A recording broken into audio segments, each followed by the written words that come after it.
Hola a todos, ¿cómo están? Estamos en un nuevo encuentro con el Centro de Estudios para la Integración Latinoamericana Manuel Ugarte. Hoy vamos a estar hablando de Rodolfo Puiggrós y sus aportes para la integración latinoamericana.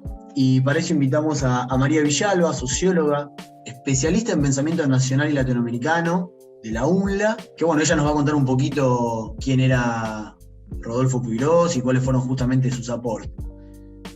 ¿Cómo estás, María? Hola, ¿cómo andás, Javi? Todo muy bien, todo Bueno, muy bien. bueno, la idea es presentarle a Rodolfo Puiggrós, hacer una especie de biografía cortita y después trabajar 3 ejes conceptuales que él aborda en sus obras tardías, ¿sí? Perfecto. Bueno, Rodolfo Puiggrós nace en 1906 en Buenos Aires, estudió en un colegio religioso, allí conoce a José María Rosa, que es otro pensador nacional, revisionista. El anhelo del papá de Puiggrós era que sea economista. Puiggrós se anota en la Facultad de Ciencias Económicas de la Universidad de Buenos Aires, pero estudia un muy corto periodo, ¿sí? Abandona sus estudios. No obstante, él participa de numerosos periódicos y revistas, escribe numerosos libros y da clases en distintas universidades del mundo, en Argentina, en México y en Europa. La obra principal de Rodolfo Puiggrós es Historia crítica de los partidos políticos argentinos, por su profundidad del análisis, por las numerosas fuentes que utiliza él en esos 3 tomos de Historia crítica de los partidos políticos argentinos. Además escribió Integración de América Latina, Argentina entre golpes y ¿A dónde vamos argentinos? En el año 73, en el tercer gobierno de Perón, asume como rector de la Universidad de Buenos Aires y allí se publica el último libro, La Universidad del Pueblo, que es una compilación que le hacen a él, entrevistas que le hacen a él como rector. En el año 75, a partir del accionar de la AAA, él se tiene que exiliar en México. Ahí empieza a adherir al movimiento peronista montonero y forma parte de COSPA, que es la Comisión en Solidaridad con el Pueblo Argentino, que acoge a distintos exiliados, no solo argentinos, sino a exiliados de toda Latinoamérica, y empieza desde COSPA a denunciarse las atrocidades que hace la última dictadura en Argentina y las otras dictaduras latinoamericanas. En el año 76, su hijo Sergio Puiggrós es asesinado por la dictadura, también por formar parte de Montoneros. Y en el año 1980 Puiggrós va a Cuba por cuestiones de salud y fallece en ese año. Nuestra biblioteca de la Universidad Nacional de Lanús lleva el nombre de Puiggrós precisamente en homenaje a este pensador nacional y latinoamericano. Bueno, la idea es trabajar 3 ejes, sobre todo el de la colonización pedagógica y la colonización cultural, Bien. el de la unidad y fragmentación de América Latina y el de socialismo nacional. Pero el que más trabaja es el de colonización cultural y pedagógica, que Puiggrós lo va a llamar también conciencia colonial o colonialismo mental. Puiggrós es marxista, es afiliado al Partido Comunista en el año 1928 y en 1945 es expulsado del Partido Comunista por adherirse al peronismo, ¿sí? Sin abandonar el marxismo, Puiggrós discute con el marxismo ortodoxo, ¿sí? Que sostenía que la estructura determina la superestructura. Puiggrós va a decir que a la colonización económica se le añade la colonización pedagógica y van a ser 2 caras de la misma moneda, ¿sí? La colonización económica es la que ejerce el imperialismo sobre los países periféricos. Inglaterra y Estados Unidos quieren colocar sus productos manufacturados en América Latina para llevarse las ganancias a sus casas matrices. Y cuando habla de colonialismo mental o conciencia colonial o colonización cultural y pedagógica, Puiggrós va a decir, en Historia crítica de los partidos políticos argentinos, que tanto los partidos conservadores como los partidos que supuestamente representan a los trabajadores, como el Partido Comunista y el Partido Socialista,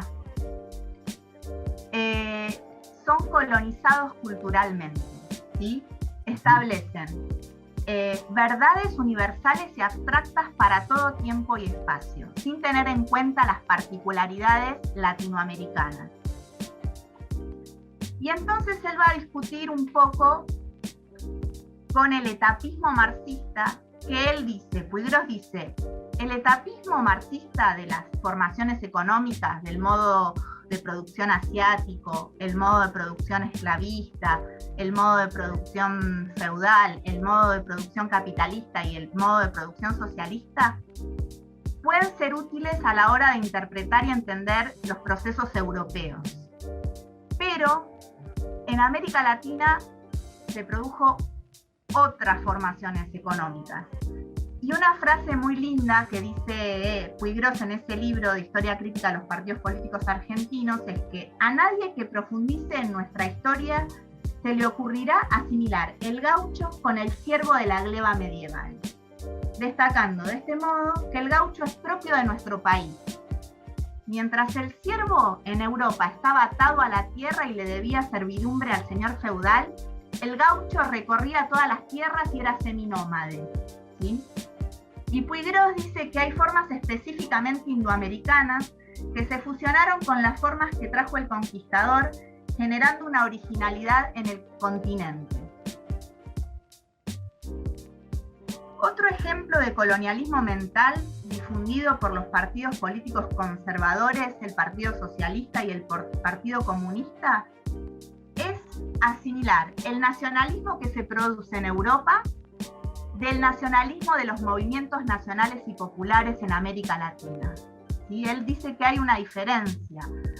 El Partido Comunista y el Partido Socialista hablaban de Irigoyen o de Perón, de nazis, de fachos, de demagogos, de totalitarios, y él dice que no tiene nada que ver el nacionalismo de Alemania y de Italia, que es expansivo, imperialista y opresivo, mientras el nacionalismo que se gesta en nuestra América Latina es defensivo, se opone, o sea, al imperialismo europeo y es emancipador. Sí, una pequeña diferencia, digamos, ¿no? Entre un nacionalismo emancipador y uno justamente opresor, que es el europeo. Exacto, totalmente, sí. Totalmente. Puigros señala la diferencia no solamente entre imperios y periferia, sino también critica la asimilación que se hace entre aquellos que son considerados civilizados, los europeos, y los bárbaros, que serían nuestros pueblos atrasados, digamos. Esa es otra forma de colonizarnos culturalmente. Otro elemento muy interesante que desarrolla Puigros en su obra tardía es la importancia que tienen las causas externas y las causas internas. Siempre estamos analizando la historia desde las causas externas. Pero él dice que si no hay una causa interna, si no hay un autodesarrollo latinoamericano que habilite a la causa externa, no se pueden dar los procesos. Y da muchos ejemplos, yo voy a tomar 3. El de la conquista española, el de la Revolución de Mayo y el de la Revolución Mexicana. Bien. En el caso de la conquista española, Puigros señala que no trató solamente de una conquista. Los españoles se fusionaron con los pueblos originarios que habitaban América y se produjo el mestizaje y el sincretismo. Hay un ejemplo que daban en la especialización que yo estudié en la UNLA, es el de la Virgen de Guadalupe, ¿sí? Una virgen de religión católica que trajo el español cuando conquistó América, con la tez morena de los pueblos originarios. La Revolución de Mayo no puede ser explicada solamente por las ideas de la Revolución Francesa y los hechos de la Revolución Industrial, sino que la estructura interna de nuestra región, como el anhelo de otorgarle derechos a los pueblos originarios, habilitó a que los ideales de libertad, igualdad y fraternidad coincidieran con los de los revolucionarios de Mayo. Y hay una cita muy linda de Puigros, es que la Revolución de Mayo no fue un calco de la Revolución Francesa. La Revolución Francesa condicionó a la Revolución de Mayo, pero porque había una base receptiva. Si no hay causa interna, la causa externa no roza ni la epidermis. ¿Sí? Tiene que haber coincidencia entre las causas externas y las causas internas. Sí, no se viene una revolución de afuera hacia adentro, sino es al revés, justamente. Exacto, totalmente. La Revolución Mexicana no puede ser explicada como un enfrentamiento entre criollos y españoles, sino entre criollos continuadores de los habitantes precolombinos frente a grupos conservadores que no querían ni la reforma agraria, ni las nacionalizaciones de los recursos, ni los derechos para los trabajadores y para los campesinos. Otra manera de operar de la colonización pedagógica es esto de traer de afuera abstracciones y fórmulas para interpretar los procesos concretos y reales de nuestra América. Y él cita una frase en el segundo tomo de Historia Crítica de los Partidos Políticos, que es la izquierda y las izquierdas y la cuestión nacional, una cita muy linda que también retoma Ana Jaramillo, que es nuestra rectora de la UNLA y que es discípula de Puigros, que no se trata de conceptuar conceptos, sino de conceptuar hechos. Puigros propone el proceso inverso, o sea, se piensa la teoría bajada a la realidad. Y Puigros propone lo contrario. Primero miremos la realidad, observemos lo que pasa en nuestra región y después construyamos teoría. En sintonía con la mentalidad colonial que considera que lo de afuera es mejor y lo nacional es malo e ineficiente, se justificó la dependencia. Con ese argumento, durante la década infame en nuestro país, a partir de 1930, cuando se le hace el golpe a Irigoyen, se enajenaron recursos y servicios y bienes, ferrocarriles, frigoríficos, bancos, seguros, comercio exterior, etcétera, etcétera.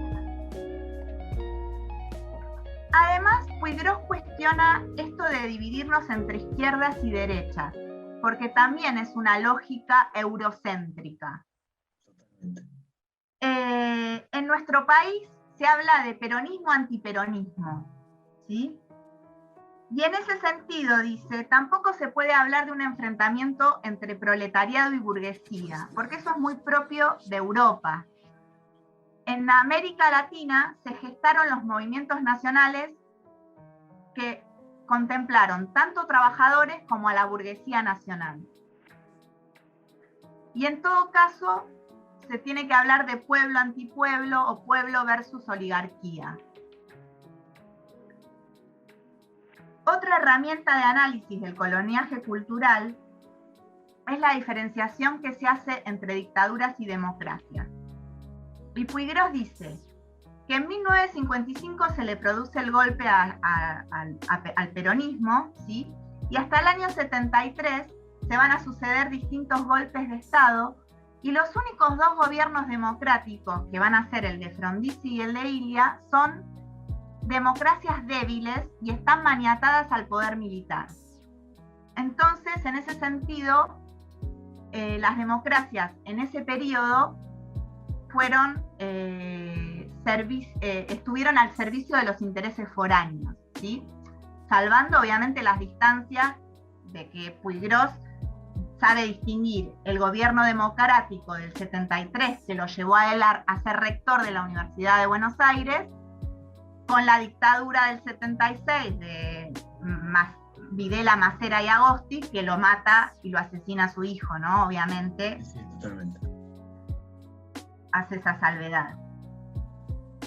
Y para terminar este eje teórico, Puigros en el año 1956 publica la primera edición de Historia Crítica de los Partidos Políticos Argentinos, y en el año 1965, 10 años después, publica el mismo libro con un tomo específico del peronismo, las causas del peronismo, y termina ese tomo con un manifiesto del Partido Comunista en el contexto de las elecciones del año 1946, donde el peronismo se presenta la Unión Democrática, a la que pertenecen radicales, progresistas, demócratas, socialistas y comunistas, y dice el manifiesto comunista, en relación a ese contexto, ¿no?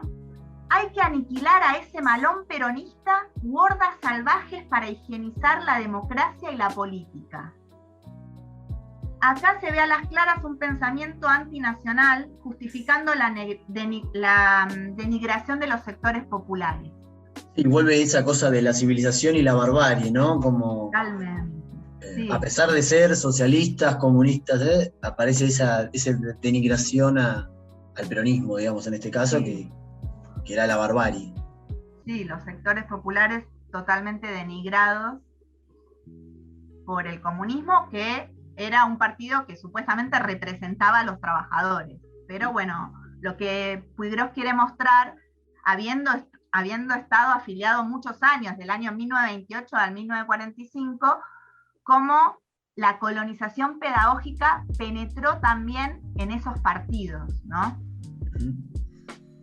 Y Puigros no solo denuncia la colonización pedagógica en sus libros, sino que asume como rector en el año 73 y va a tomar medidas concretas frente a la colonización cultural. Y la primera medida que toma él es cambiarle el nombre a la Universidad de Buenos Aires por el de Universidad Nacional y Popular de Buenos Aires, ¿sí?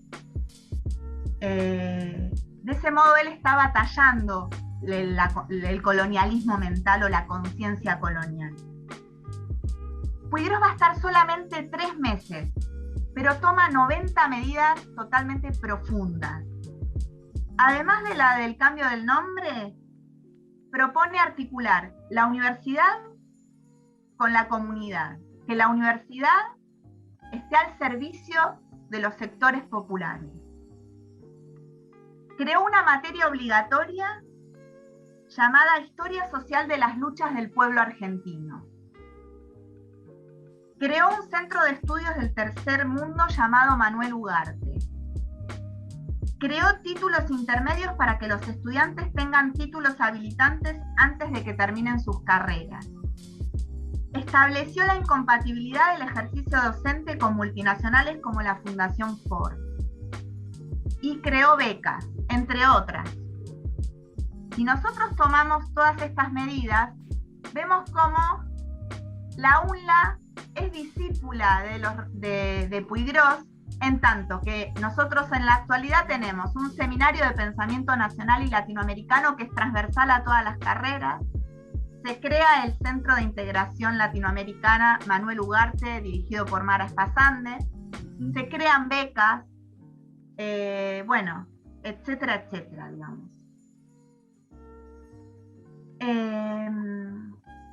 El otro eje que queríamos abordar es el de la unidad y la fragmentación de América Latina. Y Puigros también tiene en cuenta las causas externas y las causas internas. Como causa externa, él desarrolla el imperialismo y la codicia de colocar los capitales en nuestra región. Y como causa interna, los intereses que tienen las oligarquías portuarias latinoamericanas que se benefician de ese comercio con los imperios. Puigros, cuando habla de fragmentación de América Latina, hace una enumeración de las distintas intervenciones que hizo Estados Unidos en nuestro continente. Y ahí menciona la de Panamá, la de Guatemala, la de Nicaragua, digamos. Hace todo un recorrido que en ese sentido también él retoma Manuel Ugarte. Manuel Ugarte también denuncia todas las intervenciones de Estados Unidos en nuestro continente. Y Puigros retoma esas ideas de Ugarte para denunciar el imperialismo norteamericano. Pero también rescata las resistencias que hubo en nuestro continente frente a este imperialismo. Y destaca una en particular, que es la de Augusto Sandino y la Revolución Nicaragüense. ¿Sí? Estuvimos hablando con el Nica de esto. Con Nacho, sí. Sí. Bueno, él destaca, y me gustaría nombrarla también porque es muy invisibilizada esa revolución y la figura de Augusto Sandino. Y en nuestra universidad hay una plaza que lleva su nombre y hay una escultura con su rostro que también homenajeándolo a Augusto Sandino. Entonces, la unidad latinoamericana puede ser analizada como una medida externa o como una medida que nace de las entrañas de nuestros pueblos. La integración no puede ser impuesta por el conquistador, sino que se constituye cuando se emancipan los pueblos oprimidos, cuando reclaman la democracia directa y la propiedad social. Esta es una cita de Integración de América Latina, publicada en el año 1965, que son conferencias que hizo Puiggrós en la Universidad Nacional Autónoma de México. Y para terminar, el eje del socialismo nacional. El socialismo nacional, dice Puiggrós, no es un concepto abstracto, sino una realidad. También tiene que nacer de nuestras entrañas, de nuestros países latinoamericanos y de los sectores populares oprimidos. Si nosotros vemos el peronismo y la resistencia peronista, ahí se forman comisiones internas de trabajo para gestionar o autogestionarse y promover la socialización de la propiedad. Puiggrós dice que el socialismo siempre es nacional, nace en Iberoamérica, para romper con la colonización económica, política y cultural de los imperios. El socialismo es anticolonial y auténticamente patriota. El socialismo nacional son las tres banderas del peronismo: soberanía política, independencia económica y justicia social. El socialismo nacional implica la cuestión social y la cuestión nacional. Frente a esas dos opresiones, el socialismo nace. La nación, la patria, la bandera y el himno no son elementos de la burguesía, sino que son necesarios para que del socialismo de América Latina nazca, a causa de la semicolonialidad que tiene como característica nuestra región. En ese sentido, recuperar a Puiggrós es recuperar a un hombre silenciado por la historia oficial y que hoy en día aún no fue integrado en la academia. Sí, perdón, a mí lo que me llama la atención, ¿no? Escuchándote y habiendo leído un poco el material, ¿no? que me has mandado sobre Puiggrós, es esto que justamente, ¿no? No es un personaje muy nombrado ni en las academias, ni en un secundario, ni mismo las revoluciones, como fue la revolución en Nicaragua, de Sandino y demás. No tenemos mucha idea de esa historia, está bastante silenciada. Sabemos más por ahí de una revolución francesa o de una revolución industrial que de estas revoluciones que tienen más que ver con nosotros todavía. Totalmente, totalmente. Y bueno, me gustaría contar una anécdota que cuenta Puiggrós en la Universidad del Pueblo, Sí. que él como rector se encuentra con la JPP, Juventud Primaria Peronista. Bien. Esto en el año 73. Esto muestra también que si los estudiantes de la primaria estaban organizados, era porque había, digamos, un ambiente de conciencia nacional y conciencia social, y un ambiente de emancipación nacional y social también. Pero bueno, después obviamente vino la dictadura y desapareció a 30.000 compañeros, asesinó a otros miles, y también hubo miles de exiliados, ¿no? Y otra anécdota que muestra también la colonización cultural y pedagógica es la que cuenta Puiggrós a muchos de los compañeros exiliados, que una vez se encuentra con el secretario general del Partido Comunista, Victorio Codovila, y Victorio Codovila tenía un paraguas y el día estaba totalmente soleado. Entonces Puiggrós le pregunta por qué esa contradicción. Y Codovila le dice porque está lloviendo en Moscú. Eso muestra claramente cómo estaba colonizado el Partido Comunista en nuestro país, ¿no? Sí, totalmente. Pensando con lo que decíamos antes, ¿no? Pensando desde Europa, una Latinoamérica, que es muy difícil, y con una cabeza eurocentrista, pensar en una Latinoamérica unida, independiente, como venimos charlando. Exacto. Bueno, María, te agradecemos un montón esta participación. Obviamente estamos en Hablemos de Más, nos buscan en las redes, el Centro Manuel Ugarte también está en Instagram, no sé si manejan Twitter también, pero seguro ya con los posts de Instagram y demás hay un montón de información, uno los va siguiendo, así que te agradezco y... No, gracias a vos, Javi. Y bueno, estaremos en contacto para próximas entrevistas, ¿sí? Muchas gracias Bueno. por esta participación. Bueno, gracias.